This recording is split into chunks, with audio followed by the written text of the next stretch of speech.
This little light of mine, I'm gonna let it shine. This little light of mine, I'm gonna let it shine. This little light of mine, I'm gonna let it shine, let it shine, let it shine, let it shine. Welcome, Talk Catholic, the website.com, your host, Tim Kilcoyne. No agendas here, just the straight and narrow, through Mary to Jesus, the Catholic faith proclaimed and preserved. Hope to see you here every week.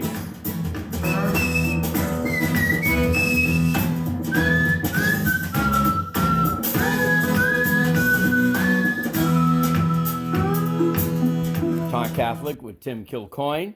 And yes, indeed, Mother's Day tomorrow. Well, I have a few reflections. We will be doing our book reviews today, Cultural Meltdown with Bill Donahoe, and Mother Angelica's Answers, Not Promises.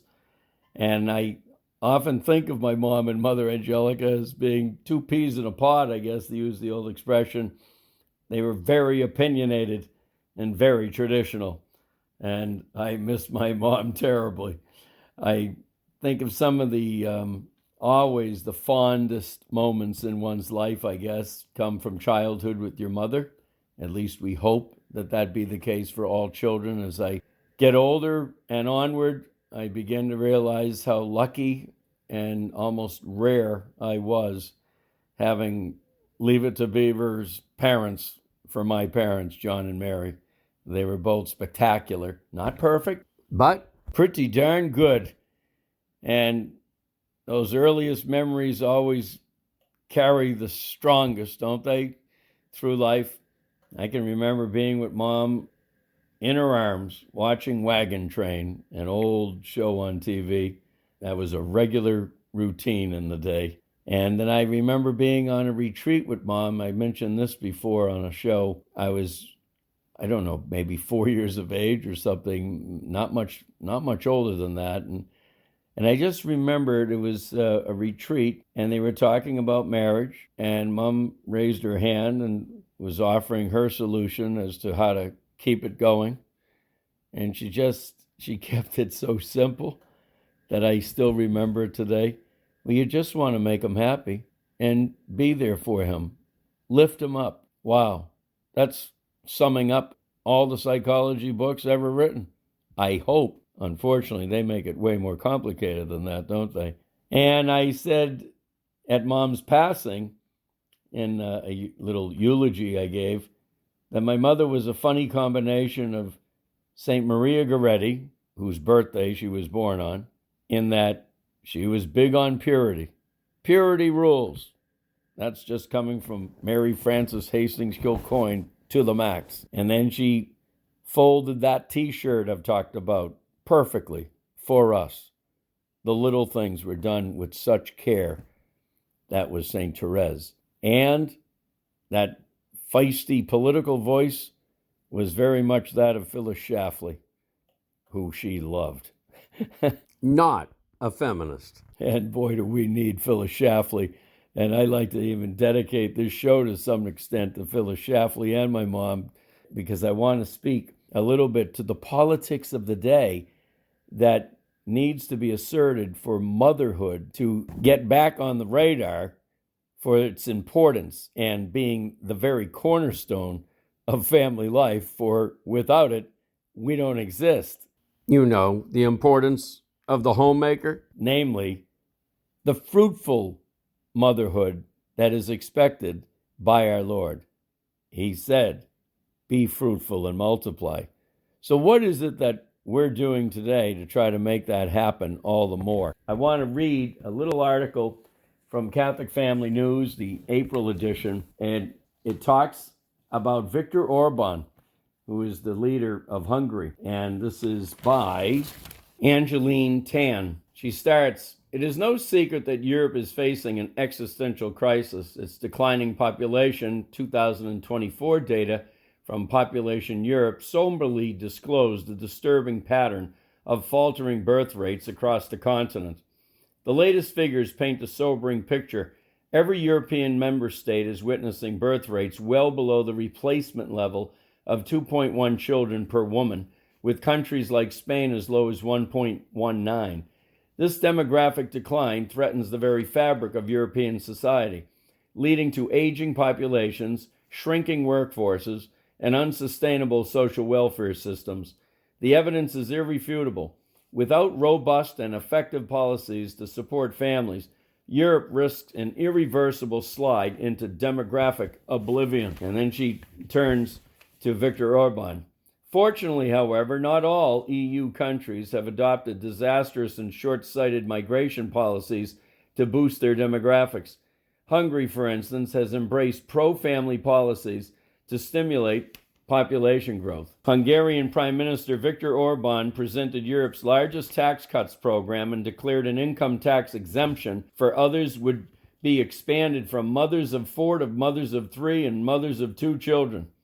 Hungarian mothers with 3 children will be given lifetime income tax exemption from October this year, while the same will be gradually expanded to cover mothers with 2 kids starting January 2026. These measures are estimated to affect 250,000 families with 3 children and another 600,000 raising 2. There will only be more births if the mothers feel financially secure.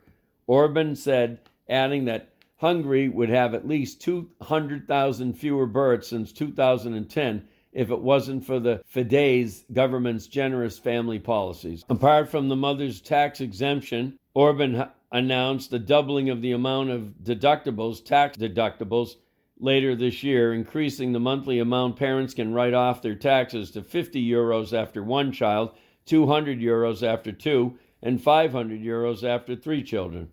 In addition, all types of allowances and child care benefits linked to parental leave will also become tax-free. The government has also been providing large interest-free loans to newlyweds who pledge to have children within 5 years, large portions of which become grants after each subsequent child is born.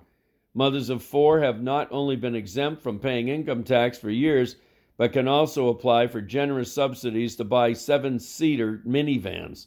All of these measures serve the same purpose, combating the demographic decline by increasing the native population instead of relying on mass labor migration as many other Western nations do. I.e., be fruitful and multiply is what God said for us to do. And that's what mothers of at least the World War II generation did by not adopting a contraceptive mentality and contraception itself. No, and that's one of the things I said about my mom when I mentioned her affinity for Phyllis Schlafly. She was not of the contraceptive mindset, which is me, okay? It all is evil, ladies and gentlemen. It needed to be chucked a long time ago. And whether it took 50 years to hear it so on this radio station, I'm okay with it. You got to start somewhere. We got to learn from our mistakes, and the biggest one was contraception on demand. Then we had abortion on demand, and now we have the demographic winter upon us. It all goes together, and we'll keep drawing those dots for you. All right, we're at the tail end of this chapter on denying truth in Bill Donahoe's book, Cultural Meltdown. Bill had just taken us on a little tour of the courts and some of the terrible decisions that ratified illegitimacy in our modern midst. And he sequels to the 10 Commandments. He says, we were given the 10 Commandments some 3,000 years ago. To this day, they are the ultimate rebuke to moral relativism. Dennis Prager is an observant Jew whose writings on the 10 Commandments are instructive. He says, morality, an objective code of right and wrong, does not emanate from human opinion. It emanates from God and therefore transcends human opinion. Secularists disagree with Prager. They say they don't need God to tell them that murder is wrong. But according to Prager, this is only partly true. I have no doubt that if you're an atheist and you say you believe murder is wrong, you believe murder is wrong. But forgive me, you do not need God to tell you. We all need God to tell us. You see, even if you figured out that murder is wrong on your own, without God and the 10 Commandments, how do you know it's wrong? Not believe it's wrong. I mean know it's wrong. The fact is that you can't. Because without God, right and wrong are just personal beliefs, personal opinions. I think shoplifting is okay. You don't. Unless there is a God, all morality is just opinion and belief. And virtually every atheist philosopher has acknowledged this. While the well-reasoned analysis of natural law can perhaps provide some foundation for morality, even it ultimately falls short. And while one does not have to be a believer to recognize that there are some acts that most everyone knows are wrong, unless the role of God is acknowledged, there can be no unassailable certainty. The moral compass of Western civilization has long been calibrated by the Ten Commandments, and it is the first three commandments particularly that give seculars fits. I am the Lord thy God, thou shalt not have strange gods before me. Thou shalt not take the Lord's name in vain, thou shalt keep holy the Lord's day. In a society that embraces radical individualism, the idea of bowing to God is a hard sell. Secularists are more willing to consider the following 7 commandments. But if they thought more about what those commandments imply about human nature, they might understand why the first 3 are so important. Why did God find it necessary to command us to honor our father and mother? Why did he command us not to kill? Why did he command us not to commit adultery? Why did he command us not to steal? Why did he command us not to bear false witness against our neighbor? Why did he command us not to covet our neighbor's wife or covet our neighbor's goods? The answer seems obvious. Left to our own human appetites, desires, and passions, we incline towards satisfying our self-interest, and that often runs afoul of doing what is morally right. In other words, we must be commanded to treat others morally, lest we do whatever we feel like doing. The 10 Commandments are about others, not ourselves. And they recognize that we do not by ourselves have the power to live truth. We need God. Secularists' idea of freedom is narcissistic and therefore antisocial. They fail to appreciate how liberating the 10 Commandments really are. Following them allows us to flourish and reach our potential. Think of it this way. How free is someone who is a slave to his passions? Are drug addicts free? Are sex maniacs free? Are big-time gamblers free? Are those who eat too much free? Are alcoholics free? Are those who have alienated their family members and their closest friends free? What good is freedom if we can't enjoy it? In his magnificent encyclical Veritatis Splendor, St. John Paul II said the foundation of freedom is the 10 Commandments, because fidelity to them allows us to develop our God-given talents, to tame our worst impulses, and to enjoy the fruits of our freedom. As the saint himself wrote, human freedom and God's law are not in opposition. On the contrary, they appeal to one another. John Paul's central message in his encyclical was the unbreakable bond between freedom and truth. Regrettably, the secular vision of morality seeks to break that bond. Well, I wish there was an 11th commandment. Thou shalt honor all children. Because when you don't live your life by the commandments, and I'm hearing Charlton Heston from the old 10 Commandment movie, those who shall not live by the law shall die by the law, as he throws the commandments at them. And also, I think of the centeredness of those commandments throughout Israelite history. There's a wonderful movie entourage of Hebrew history. It's spectacular. The Old Testament in a nutshell. It's a collection of DVD movies and Bible stories, a collection of Bible stories, it's called, put out in the late 1990s, 97, by Lube, L-U-B-E Productions. Try to get your hands on it. It is spectacular. And throughout many of the stories, there is this constant focus on the Ark of the Covenant, which possessed the commandments written by the finger of God himself. And that served as the groundwork and foundation of really all jurisprudence in most civilizations from that point onward. Maybe not immediately then, but later on, and certainly the foundation of American law. And then ever so gradually, as I've done previous shows where the court started throwing out everything Judeo-Christian, those commandments got thrown out of a court. I think it was down in Georgia, oh so long ago. And that was just an obvious, egregious violation of sanity, morally speaking, which we're still suffering from. And don't think that when families are breaking commandments, it's no big deal. Remember, and just because you don't think it's a big deal doesn't mean that the net effect of the curse that will come upon that family doesn't carry over infinitum. It's like a black cloud hovering over the family until there's repentance. As Professor Peter Kraft from Boston College has said, that in every one of the violations of the commandments, you're talking about some kind of lie. You're lying to either God in the first 3 commandments or to one another in the other 7. But lying is taking place, and that cannot coexist with holy, healthy family life. So keep it in mind, and just remember, again, in a culture of wokeness where people have just become clueless as to objective standards of morality, just because they don't believe in it doesn't mean that the reality of breaking those laws, those commandments, doesn't have devastating effects on family life for many years to come, and becomes a merry-go-round of dysfunction, if not remedied by a thing called repentance. This is WQPH Radio 89.3 FM. On the other side, Mother Mary Angelica's answers, not promises. Well, we're close to the end of Mother Angelica's chapter. How can I forgive someone who hurt me so much? And the subtopic for today is don't be foolish. Mother says, it is spiritually emboldening to bear the pain of a true injustice, but it's downright silly to suffer pain over incidents and words that are simply misunderstandings. We've all done it. Someone doesn't write you a letter for several months and you think they hate you. Your husband comes home late one night and you think he's running around. Appearances are troublesome beasts. It doesn't make sense to get caught up in the process of forgiving someone for something they haven't even done. I mention this because there's something in our nature that causes many people to suffer for absolutely no reason. I recall one woman who was simply riddled with agony. She told me that a neighbor whom she had helped and counseled and nursed during an illness was no longer speaking to her. I was downtown, Mother, and this woman was walking on the side of the street, saw me, and crossed the street and went in another direction. After all I had done for her, I had given her hours of care and, if I may say so, not a little bit of money. It's as plain as the day that she was taking me for a ride.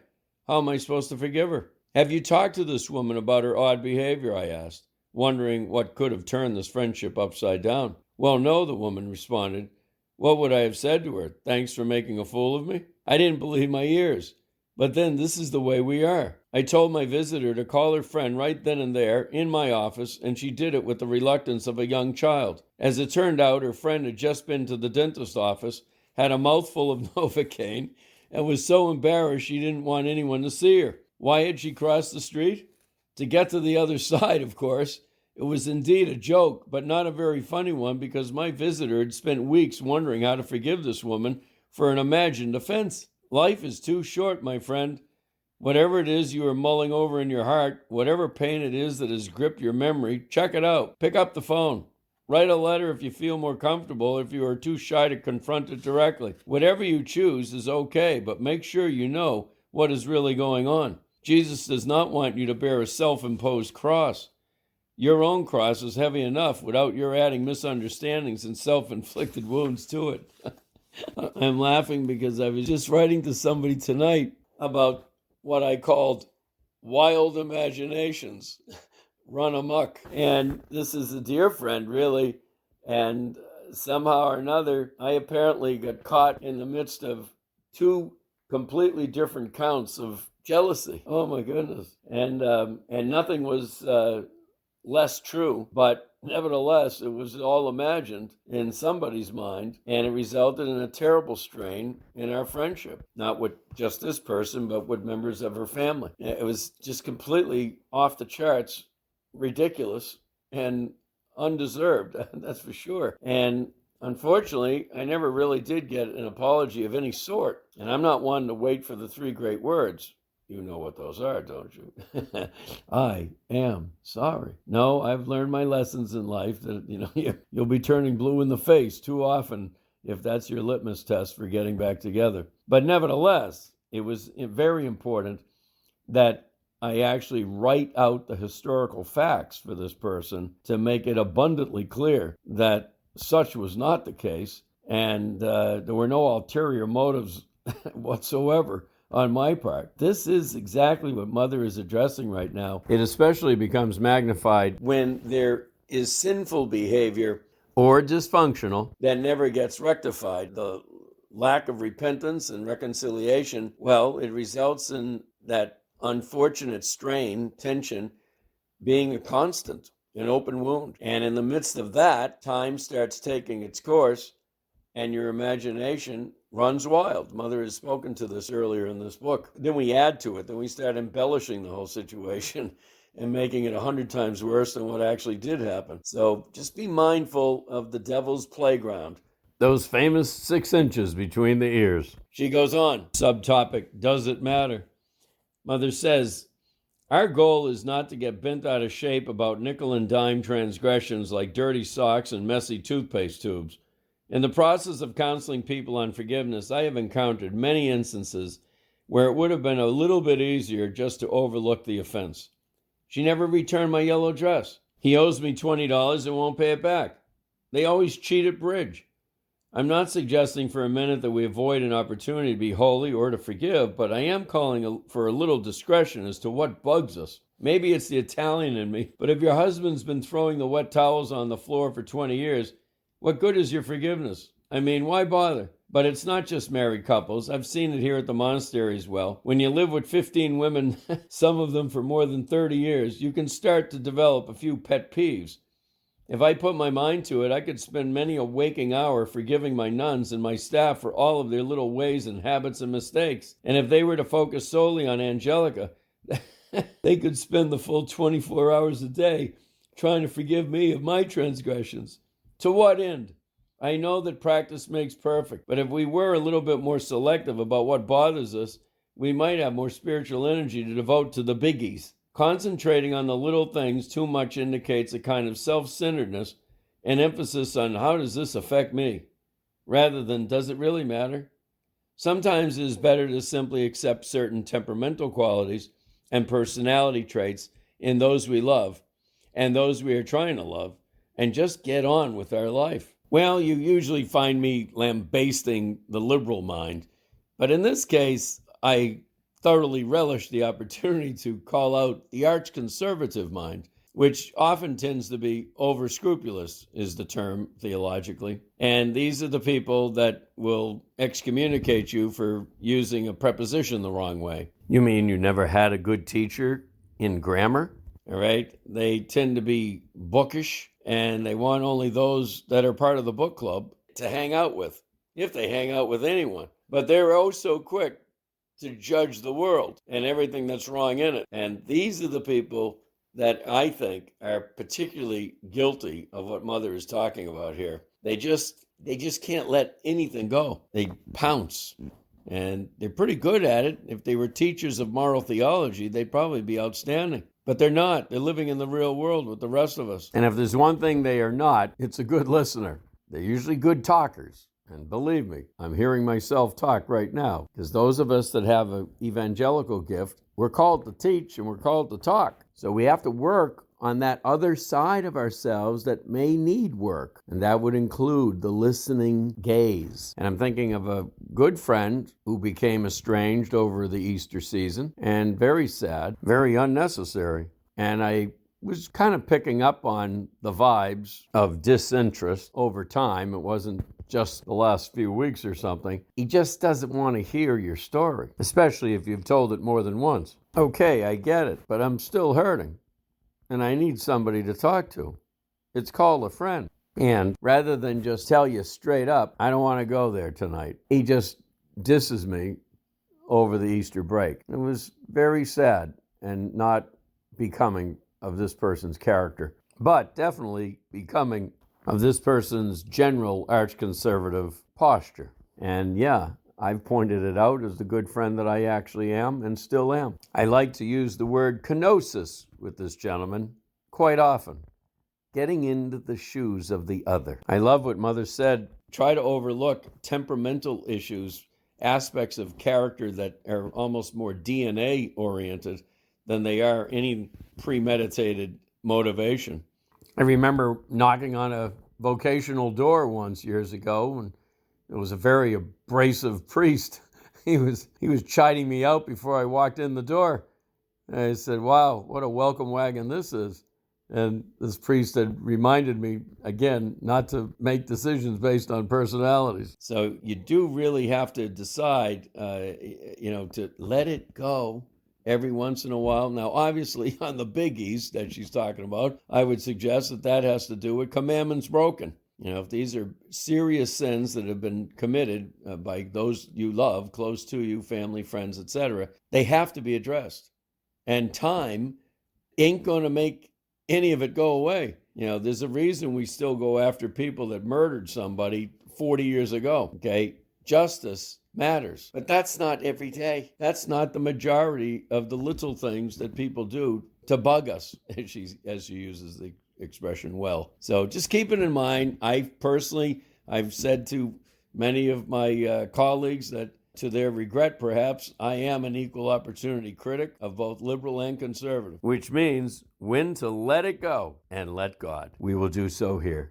This is WQPH Radio 89.3 FM. Have a great week, everyone. Lift up Our Lady as you lift up your mom. Happy Mother's Day, everyone. God bless. Let your light shine.